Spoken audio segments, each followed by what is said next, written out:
Welcome to Art Talk. I'm Patricia Shippee, your host of Through the Eyes of the Artist, a program about looking at art from a human perspective by getting to know the artists, their attitudes, motivations, and even their lifestyles, all the things that influence their artistic expression, to give us an opportunity to see our world through the eyes of the artist. Today's guest artist is Eric Goldberg, a painter and printmaker of the realist tradition, who has been an artist since his childhood. Eric received his Bachelor's of Fine Arts degree from New York University and his Master's degree in Fine Art from New Mexico University. Since 1985, he has been Associate Professor of Art and Chairman of the Art Department at Quinebaug Valley Community College in Danielson, Connecticut. Eric has taught art at the University of Hartford, the University of Connecticut, and also taught art therapy at Las Lunas Hospital and Training School in New Mexico. Eric has exhibited his work throughout the United States since 1969, including 8 one-person shows. He has received numerous awards, and his work is included in many private, corporate, and museum collections. I have known Eric through his original prints, which were shown in my gallery in Old Lyme nearly 10 years ago, and then in a Connecticut artist exhibition in my New York gallery. We recently came in contact again, serendipitously, through another artist, Hanna Melnichuk, whose work Eric saw at the Griffis Art Center in New London.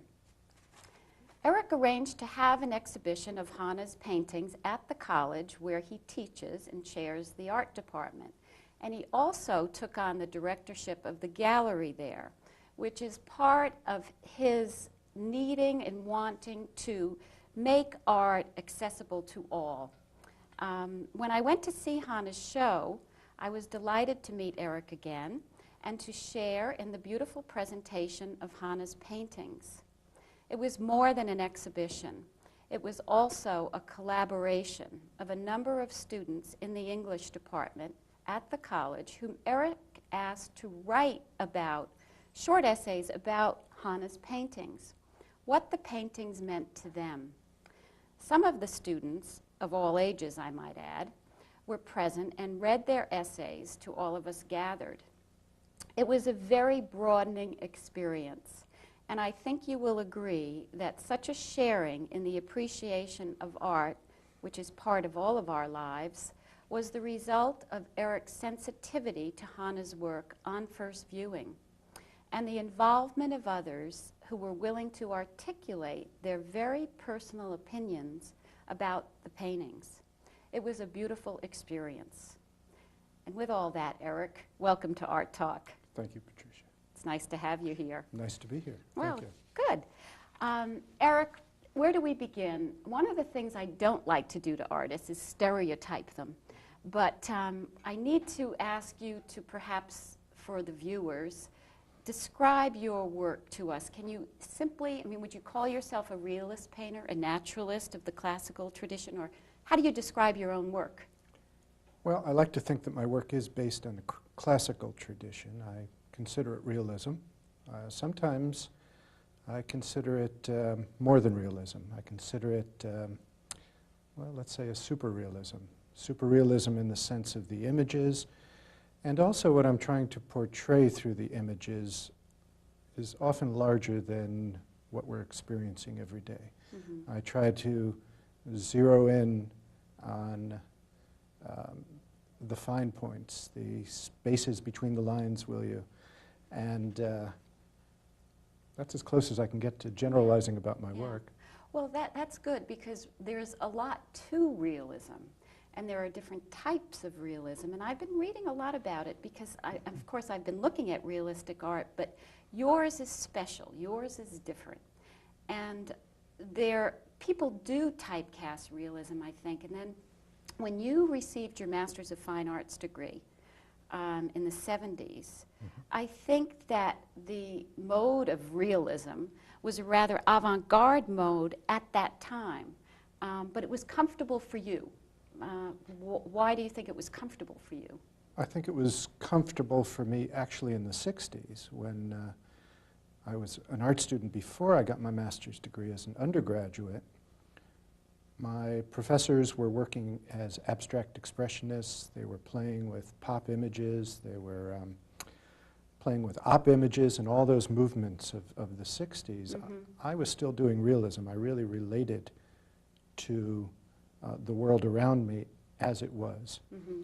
I had one professor, an Audrey Flack, who's now a painter, and she was the only, I believe the only professor I had in undergraduate work that really appreciated what I was doing and understood what I was doing.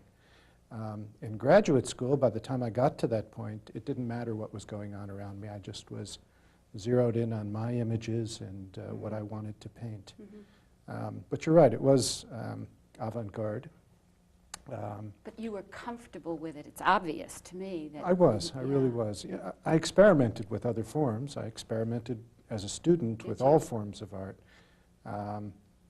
But I really was comfortable with the world around me and trying to reflect that world. But also in that world, and I've had the opportunity of seeing your paintings, there's a quietness, but also there are idyllic vistas, I think, and that's very much a part of your work, isn't it? The idealism of the world. It certainly is, yes. Yeah. I really believe in dwelling on the positive. That's probably how I see the world. Yeah. And although I'm quite aware of the problems in the world, I am of the philosophy that the way to solve those problems is through positive actions and positive thoughts. And portrayals, yeah. Yes, and portrayals, yes. And well, that's interesting. I've always, well, knowing your work, I've always thought that all of the paintings have some depth and philosophical meanings to them. And I feel that you were writing a narration or a story in your paintings. And then it's interesting because when Eric and I were planning to do the artwork show together, he wrote to me. And he wrote a story filling me in on his background and his work because we hadn't seen each other for a while. And it brought to mind that, well, this is so true. I always thought of Eric's paintings as narrative stories. And then he wrote me a literary story. So you have a talent for visual as well as verbal. And so I think it's going to be our time now, if you will, because you've agreed to go to the studio. We'll look at your paintings, and also you'll tell us your story while we do that. sounds good to me.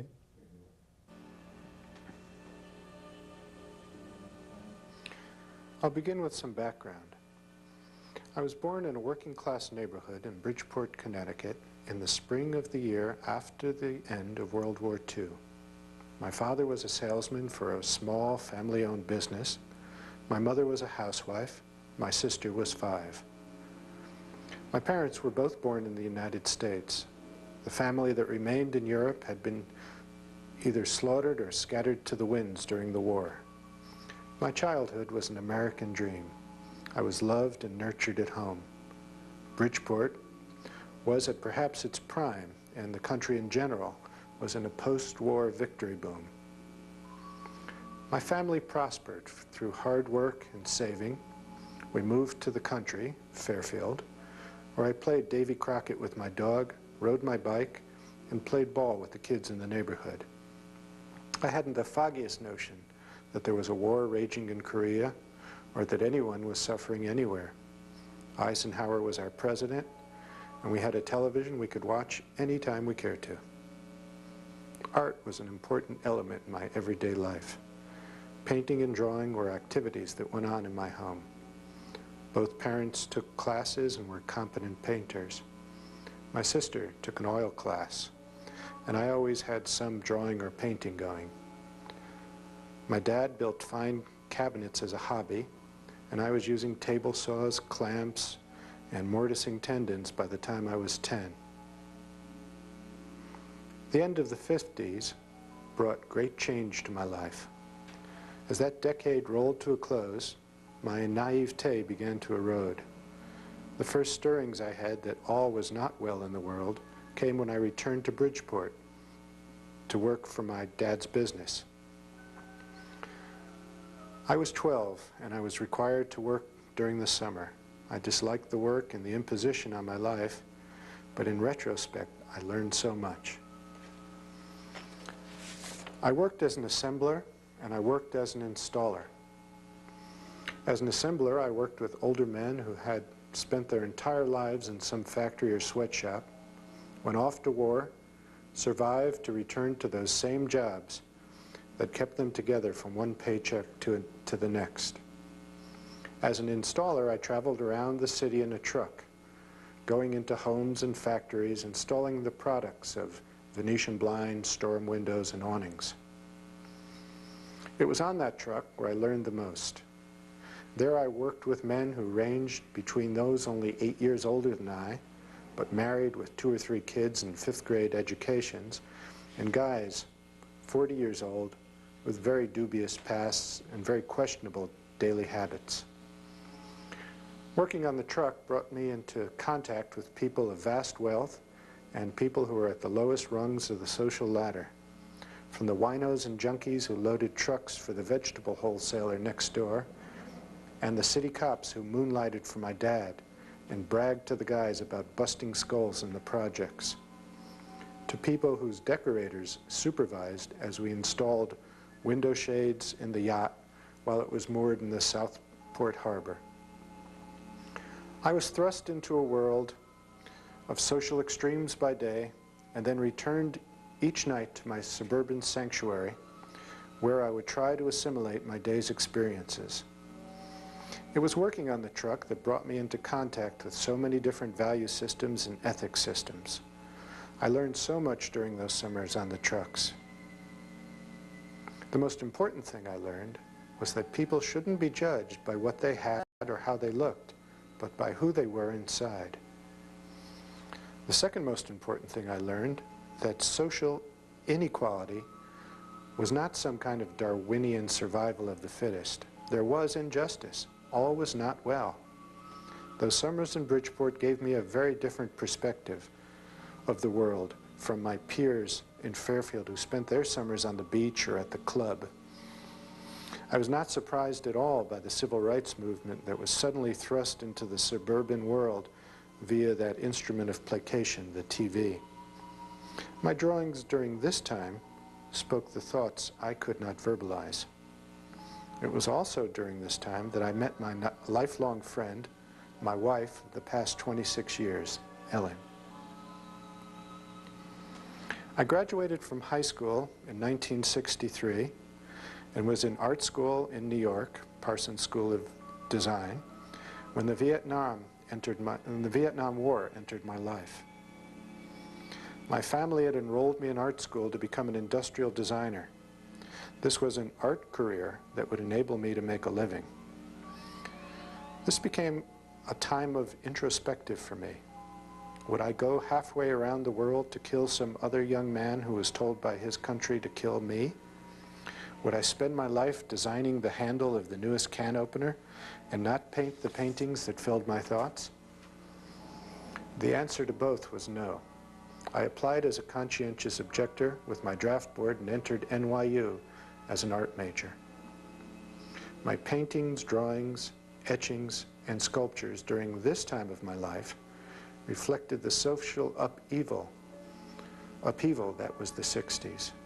The war, the assassinations, the radical politics, the sexual revolution, the women's movement were all subjects ripe for me to express. My work reflected the chaos of the times and the chaos of the cities. My images were highly expressive and, in retrospect, quite crude.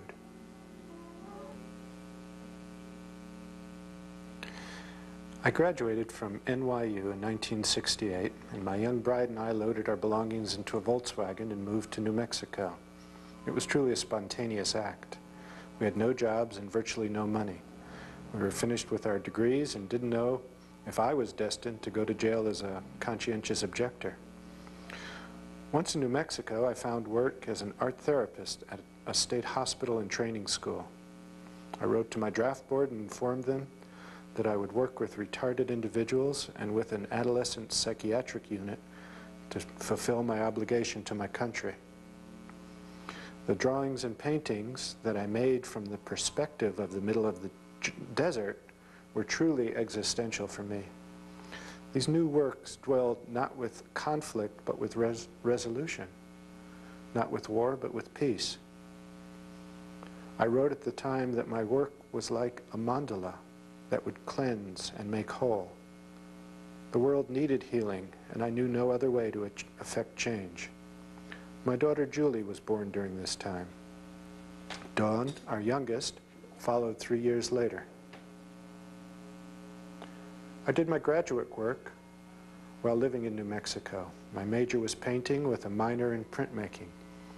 My background in industrial design gave me an understanding of plastics and methods of employing this technology to create art.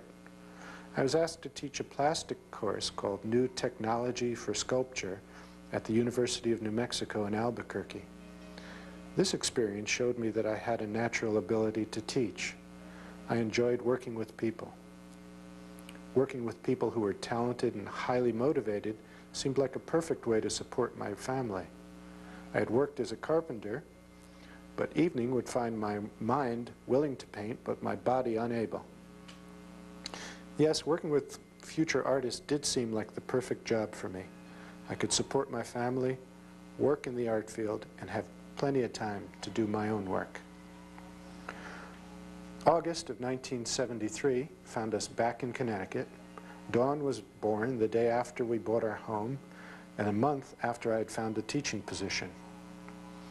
The majority of my artwork over the last 22 years has expressed primarily the theme of healing the ills of the world through meditative cleansing images.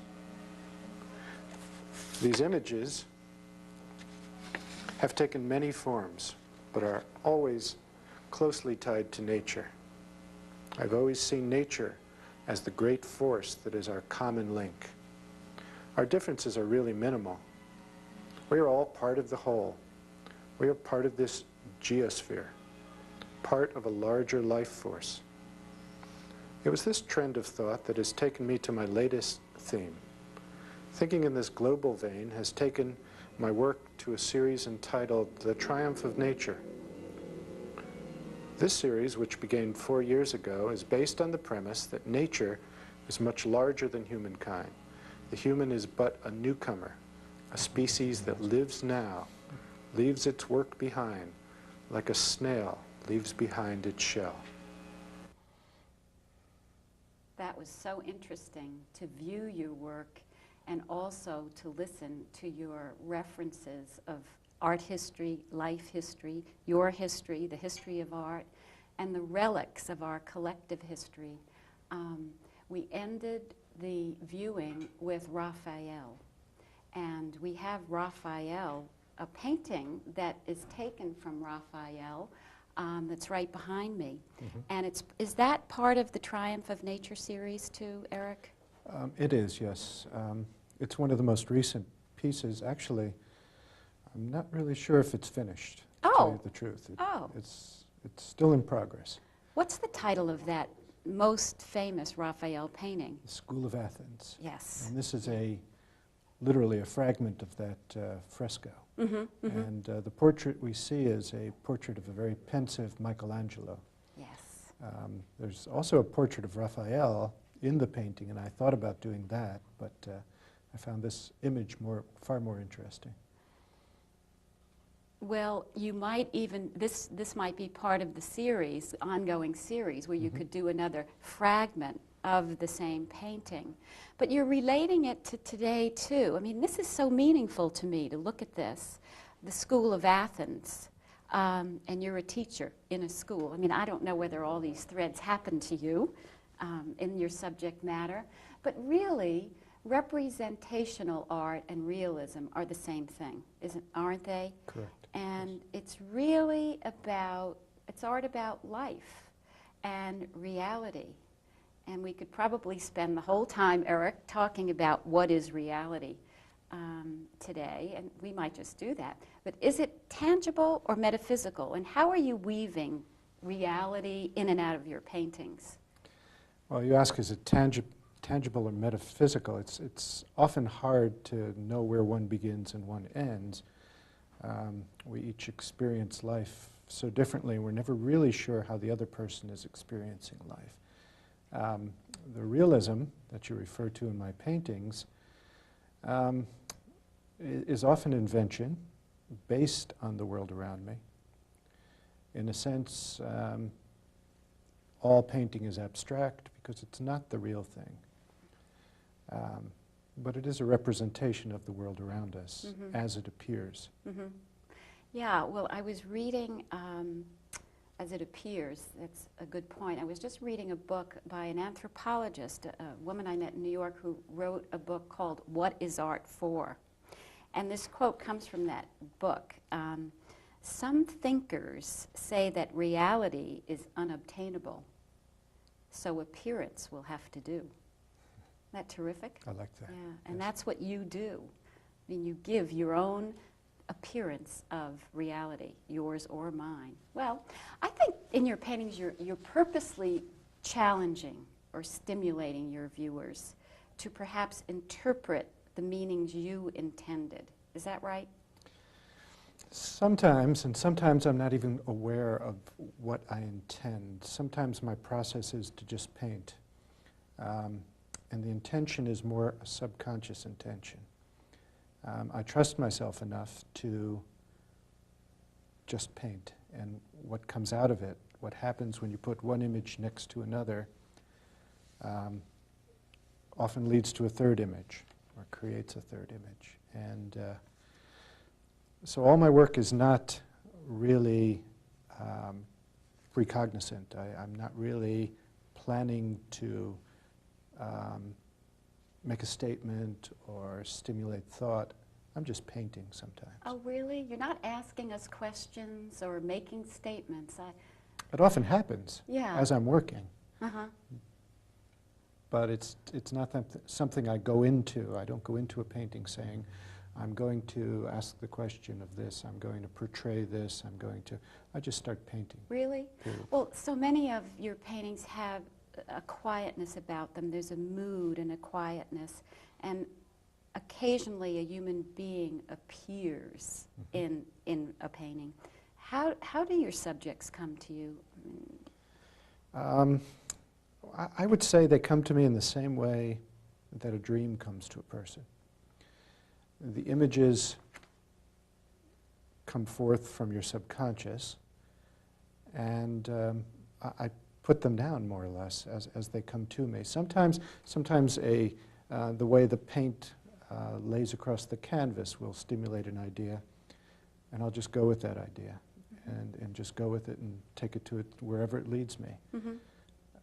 So your sources of inspiration really are dreams, meditation perhaps? I mean, Well, let's say it's the same process as dream and meditation, but I'm conscious and I'm aware, and I'm in my studio painting, and I'm open to what's happening as I'm painting, which is different than saying I had a dream and I saw this image. That doesn't happen to me. Often when I have a dream and I see an image, that's fine, but I don't paint it. I usually don't paint them. So it's very different. Well, you know, this painting, which is part of the Triumph of Nature series, may very well describe what we're trying to explain, and I'm trying to get out of you. Okay. Was this is an image that you did in print, Yes. as well as a painting. There was a large painting of this image Yes, where, there is, where yes. the trees were coming up, and it was a bit of a different composition, as I recall. But what is this subject? What is this about? I can answer some of that for you. Okay. I was doing drawings of this image, this patio image that's returning to nature. And when I would sit down in the evening and draw, it would just happen. I don't know how to explain it, whether I was drawing in pen and ink or pencil or charcoal, or whether I had an etching plate with me. this image would just come forth in many different forms. So I can't say I really planned this image out. I can tell you what it turned out to be. All right. But I can't tell you what I went into it. It was a transitory piece for me. This particular piece was a transition between the time when I was looking to portray a sense of peace and a sense of centering, and a time when I was trying to express this concept of the triumph of nature, of nature continuing. And I think that's what this piece talks about the most. That's very interesting, Eric. Well, we have to take a short break for a public service announcement, and we'll be right back. John Fitzgerald Kennedy, do solemnly swear. I, John Fitzgerald Kennedy, do solemnly swear. I will faithfully execute The office of the Presidency of the United States. the office of the Presidency of the United States And will, to the best of my ability, preserve, protect, and defend the Constitution of the United States. So help me God. The Constitution, the words we live by.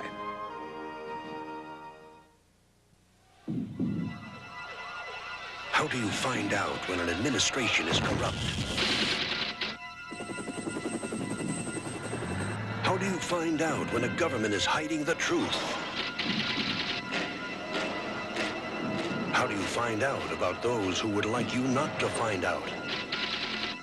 To become better informed about the role of a free press and how it protects your rights, contact the First Amendment Center.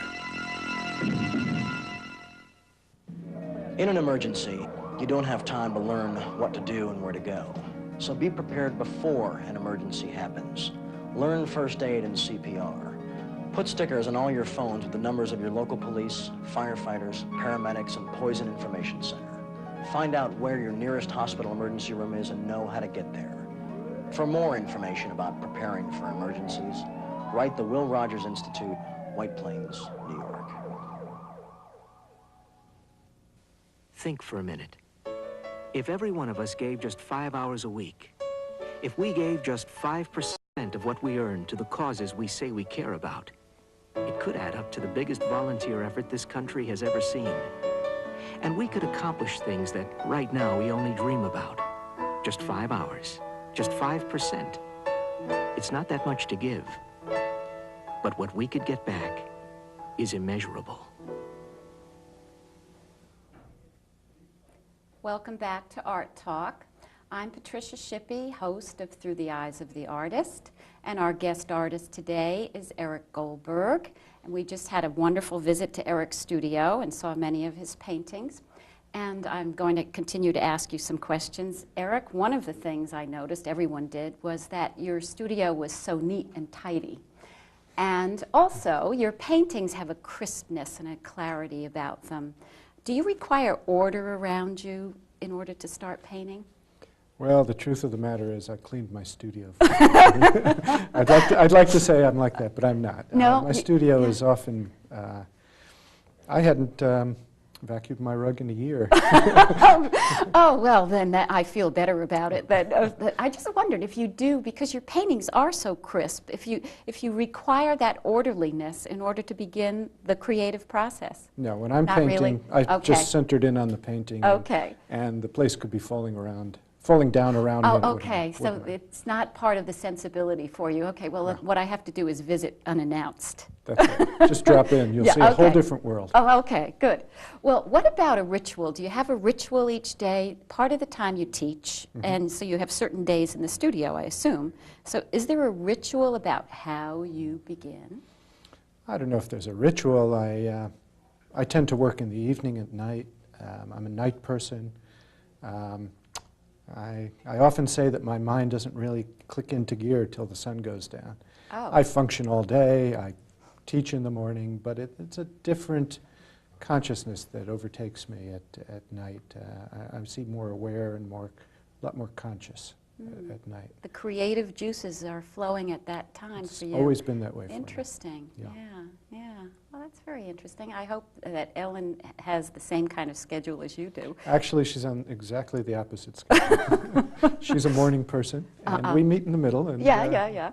At some point for meals, etc. But painting is a very, for me, it's very isolated. It's not isolating. It's just me and my paintings, basically. So it's just as well that Ellen has her own things to do in the evening. Yes. Yeah. Well, when you do begin, what do you suppose is the most important thing? I mean, you know, we talk about a blank canvas and how does an artist approach it. Would it be narrative for you, perspective, an emotion that you're feeling, or? Often it's emotion. Often it's something that's gone on. Sometimes work comes spontaneously. Sometimes it's stimulated by what's happening around me, different events in my life. Once again, it's on an unconscious level. I'll just start to work, and it's a good way for me to express the world, basically, and what I'm feeling. You don't really know how it's going to result. No, that's the excitement. If I knew, why do it? Yeah, good for you. Well, what about size and scale? In the studio visit, we could see that many of your paintings are enormous. Do you feel you approach such a large scale because you have so much to say? Well, I hadn't thought of it like that. I was working on a series of works that one could walk into, that you could become part of it. They were on a human scale. Yes, we saw that window that you, or doorway. Yeah. That was one of the smaller pieces. And what I was doing with those works was I was trying to create an atmosphere that you literally could walk into the painting and become part of the painting, or at least want to. There were doors and windows and doorways, and I was doing, at the same time, I was doing some murals, some commissioned murals for a company called Crabtree and Evelyn. And they were, some of them were 28 feet wide and 12 feet tall, and I was painting with brushes that big. I was having a great time. So I was painting these environments that really changed the world. It really, not changed the world, but changed the space they were placed in. And where are they? Where are these murals? There's one in Houston, there's one in San Diego somewhere. I shipped them off. I don't know where they went. But it was a great experience for you to work on that scale. Oh, it was. Is that when you first started to work so large? Because of the commission? Was it sort of? No, the paintings were large before that. The paintings were large, not that large. I don't usually work that large because I wouldn't know what to do with the paintings when I was finished. I can't store them. They would take over my life. So there's a practical aspect to it. There is. Basically, they're human size, my paintings. The works I have here are smaller. These are, I consider these small pieces, simply because they fit in my car and I could bring them to the studio. Sure, yeah. Well, artists really always have an influence, or more than one influence. And I think of Edward Hopper when I look at your work because of the quietness of them. Was Hopper an influence on you? Quite frankly, he was. I'm flattered and surprised that you can pick up on the influence. Really? I think that's very perceptive of you. When I first saw Hopper's work, when I was a student in New York in the early 60s, I was just fascinated by the images. I said to myself, that's how I see the world. That's the same world I see. Those paintings really had an effect on me. I remember being in Washington Square Park, where NYU is located, and looking up and knowing that Edward Hopper is up in that corner loft painting. I didn't really feel like I wanted to disturb him, but it was nice just knowing he was up there doing those. It's just a thrill to know that. Yeah. Well, he captures a moment, and that's what you do in a lot of your paintings. You're capturing a moment, and you're juxtaposing a moment of now and a moment of another culture and another time. Well, that's what I'm feeling in a lot of your work. What about your parents and your sister? You mentioned that they were both painters. Were they an influence? What did that mean to you, to have your family painting? That meant to me that that was the most natural thing in the world. It was part of life. It wasn't something that other people did. It was something that it was done. Everybody did it. I assumed that everybody painted and drew and expressed themselves in that way. I was very much surprised that the rest of the world wasn't like that. That's very nice, Eric. Well, you know, I had mentioned earlier, too, that we first met at the Old Lime Artworks printmaking studio. And in your studio, you have a printing press. Right. Lucky you, an etching press. So this might be a good time for us to take our viewers back to your studio to see that phase of your work, and you can tell us a little bit about the printmaking process. Okay. Great. We have in front of us an incredibly beautiful looking piece of equipment, which is an etching press. It is an etching press. Correct. And Eric is going to take us through, in a very short period of time, an abbreviated lesson in printmaking. So where do you begin, Eric? Well, I should tell you to begin with that to me the beauty of etching is that it's a media in which I can use my drawing. I've drawn all my life, and what I can do is take an etching plate, and I can take it in the house, or I can work here in my studio, and I can just draw on it as I would on a piece of paper. And then I can take this and through a chemical process turn this into a print. Now the actual process is that you start with a piece of either copper or zinc. This is a piece of copper. And it could be any size. Any size, you determine that just as you determine the size of a painting. Correct, that's right. So then you would take this piece of copper, which is sensitive to acid. In other words, if I put acid on this, the acid would etch into it, eat into it. Right. That's where the term etching comes from. I would put a coating over this plate that would protect it from the acid. And then I would draw on the coating, and wherever I broke through the coating, when I put this in a plate of acid, the acid would eat into my original drawing and etch it into the plate. Into the plate. Can we look at the other plate that's here that's already been etched into? Okay, so all right. Yes. Yeah, okay. This is a perfect example because these are exactly the same size. Yeah. So we have this, which is a blank plate, unetched, and then we have this plate, which is a plate that's been etched approximately, it's gone through maybe 10 different steps. It's been in the acid maybe 10 different times. So you have to keep dipping it into the acid, and you can tell how deep the acid is etching into the plate. Yes, you can. The best way to tell is to take a print from it. So you take it out of the acid, take the coating off it, and you end up with a drawing etched into the plate. And then you print it on the printing press. Now the printing process is interesting too.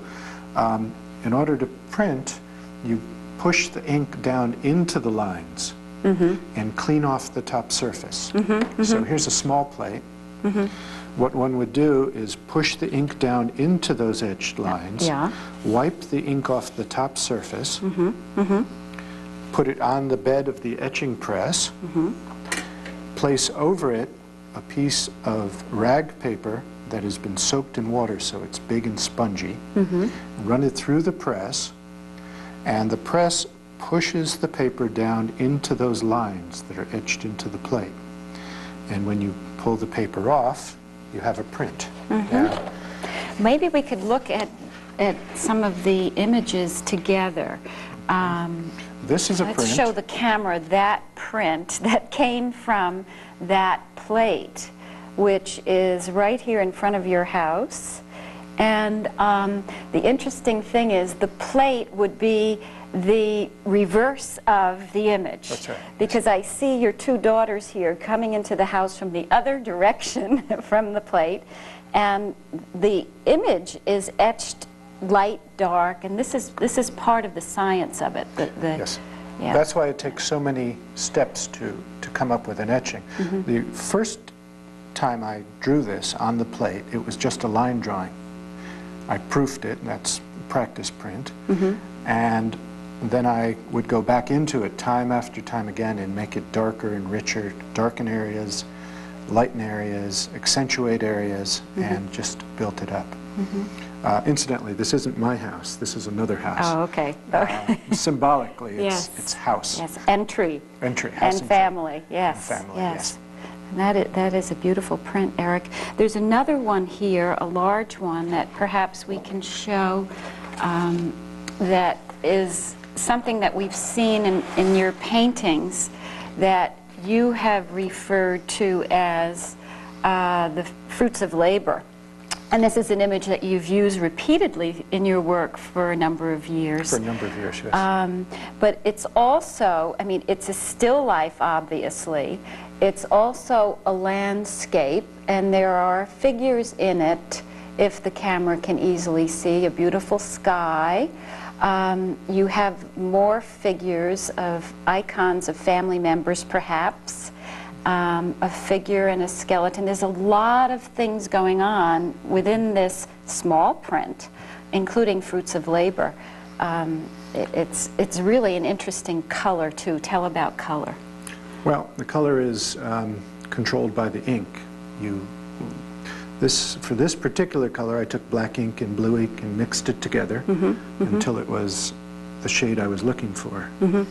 Now, it's interesting that you talk about the image. The name of this image is At Any Given Moment. And it has a lot to do, for me, with time. The images in the background are my children growing up. The images, the family members, are actually my wife and myself before we were married. Those are two little photographs that one would take in one of those quarter, well, they're probably $2 machines now. With your 60s sunglasses. That's right, yeah. Yes. And the image on the wall has to do with that moment in the sun, and it's a woman and a skeleton in the same pose, which is a reminder of our mortality, let's say. And the image has to do, and the name has to do, A Moment in the Sun, has to do with the fact that we each have our moment in the sun, and we're here on this earth but a brief time. The fruit of one's labors are there only for a short time, and the sun casts its shadow only but for a short time, and we should live. That's the idea of this print. In the moment. Live in the moment. In the moment. That's fantastic. Yeah. And the shadow is too beautiful. Thank you. Oh, Eric, that was quite a story. Now, going back then to the other images that we saw earlier in paintings and the Triumph of Nature series, we can look at the other Triumph of Nature series here in print. And here it looks as if you've begun with a black ink. You've etched this plate, and then you hand color them, obviously. Is that what you do when you decide each one is going to be a different color? I mean, I can see two colors here. Hopefully the camera is going to be able to pick that up. Yeah, it began with a black and white print, which there was an edition of, I believe, 50 prints from that edition.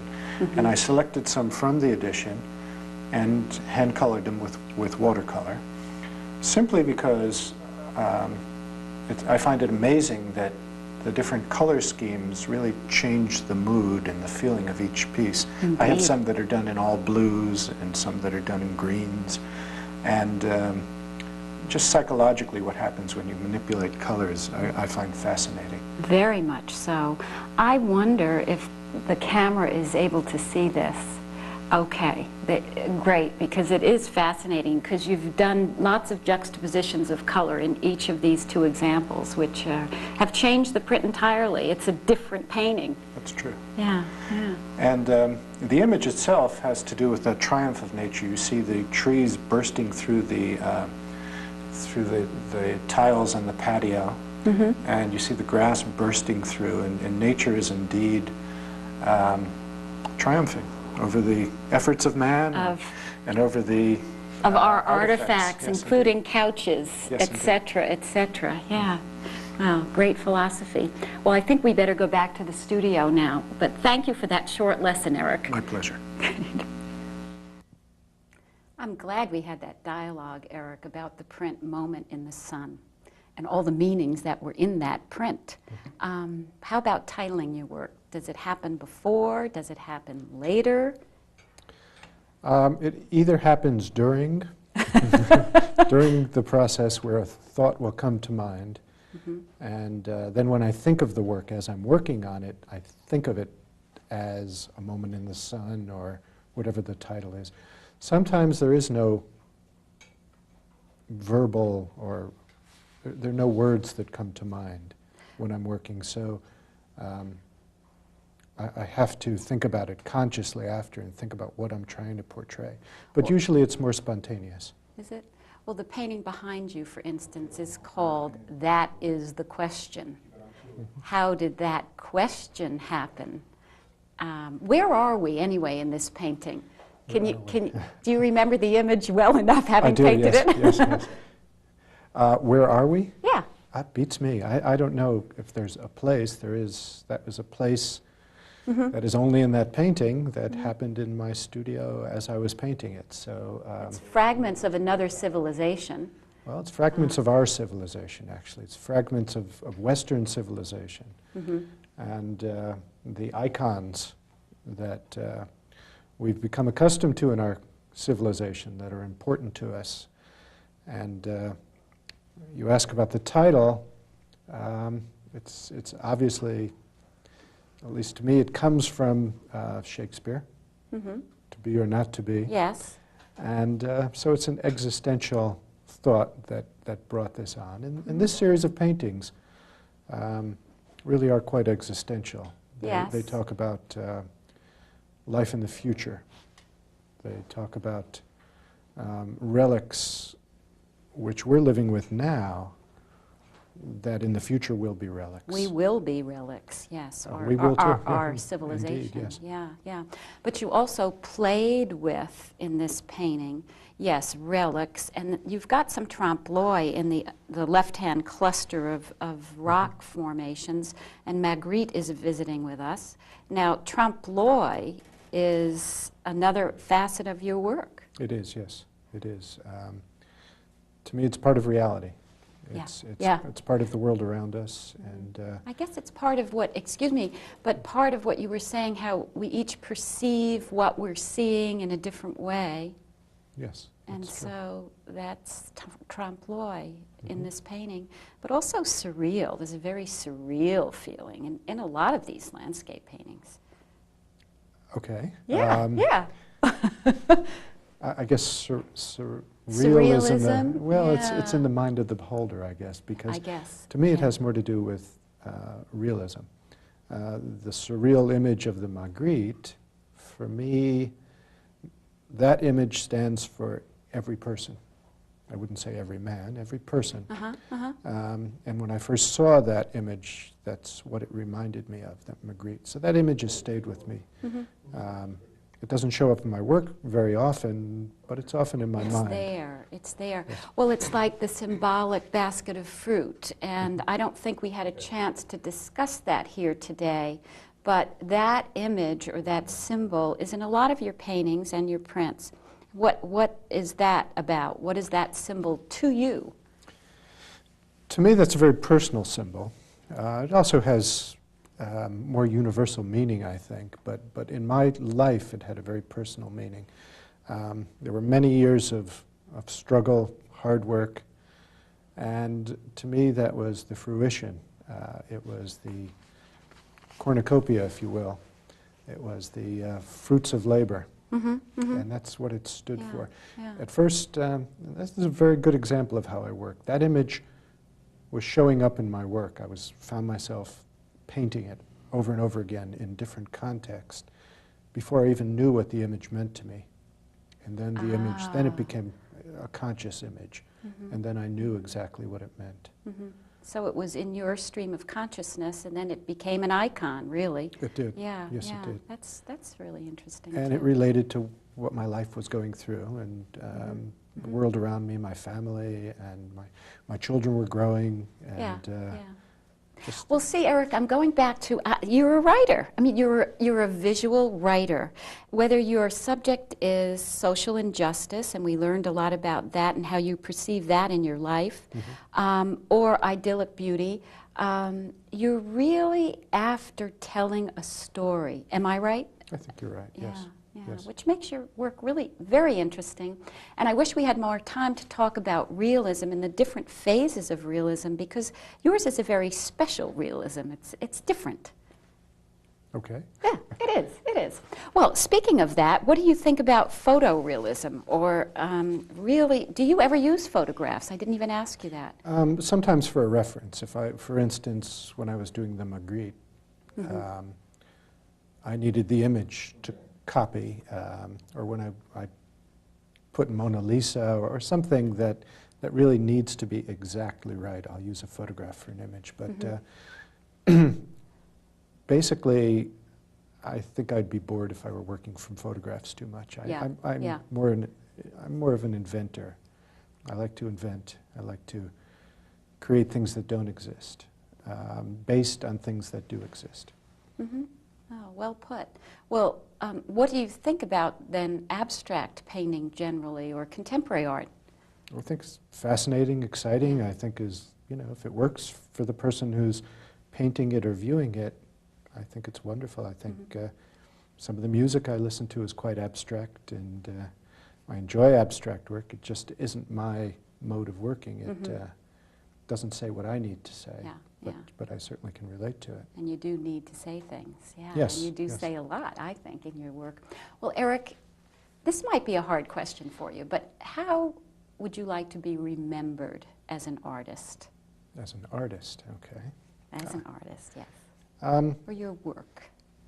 I think it has a lot to do with, I think I'd like to be remembered as a person who had a personal image, an image that went beyond myself. I'm trying, I think my images are universal. I think they'll appeal and have meaning to people in different places in the future. I think they'll have meaning.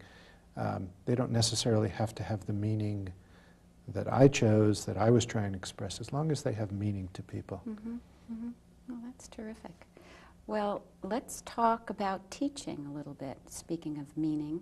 And I noticed when I visited the college that there were young students, obviously, and then there were a number of mature people who had returned for their education. What does that mean to you? What is the feedback you get from these students for your own work? I don't know if there's a direct feedback to my own work. To me, it's more an expression of a different part of myself. I like people. I like to work with people. I like to help people. And at the college, I'm able to help people by allowing them to express what they need to express, giving them the tools, giving them the skill level to express who they are, just as I can express who I am. Well, I know that from your earlier biographical story that teaching was where you were so fortunate to find that niche for yourself where you could do your own work and also help others develop their own artistic sensibilities. What do you think is the most important advice you give to your students? Be yourself. Everyone has their own style. Everyone has their own images. Everyone has their own direction. Everyone is an individual. There are universal collective things that we all have, and if you're true to yourself, you will tap into that. And that's basically what I try to say, what I try to express. And encourage. I do try to encourage, yes. Well, what about the business of art? What advice do you give them about being an artist in today's world? Do you tell them how difficult the business of art is? I tell them it's difficult, but I tell them that it's a business, and if they are smart and think things through and are professional and ethical and develop their talent, there is a market for them. Great. Good and I for believe you. that. Good for you, even though there are so many artists today. Well, speaking of that too, you did go on and get your master's degree in fine arts. Do you think that's necessary in today's world? I think it's necessary on two levels. Number one, it's necessary to develop yourself as much as you can and to get as much background as you can behind you, and education is that. Education is not just a piece of paper. You feel it's important. Yeah, I think it really is. Great. It was very important in my development. I think it is in everyone's development. Good. Well, I'm glad to hear that. Eric, I'm afraid we've run out of time, and we didn't touch half of the things we wanted to talk about. But thank you so much for being with us at Art Talk today. And I'm delighted to be reunited. It's nice to see you again, too, Patricia. Thank you. And thank you for being with us for this week's Art Talk and Through the Eyes of the Artist, where we can bring the artist from his studio into your home, giving you some insight about what leads an artist to create. It has been said that life is art and art is life. I feel that the more we understand art, the more we understand ourselves and the world in which we live. Thank you. Until next time, I'm Patricia Shippee.